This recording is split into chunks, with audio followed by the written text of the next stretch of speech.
कराची से शाहिद हमीद की रिपोर्ट के मुताबिक SHO थाना जैक्सन का मुनशियात फरोशों के खिलाफ घेरातन।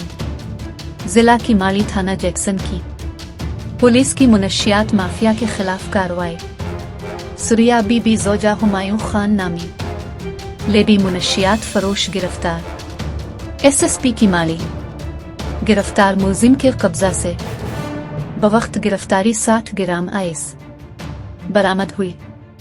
मुलजिमान को SHO थाना जैक्सन सब इंस्पेक्टर मोहम्मद मट्ठल की सरबराही में पुलिस पार्टी हमरा लेडीज पुलिस ने कार्रवाई करते हुए गिरफ्तार किया। मुलजिमा के खिलाफ एंटी नारकोटिक्स तरमीमी एक्ट के तहत मुकदमा दर्ज करके मजीद तफ्तीश की जा रही है।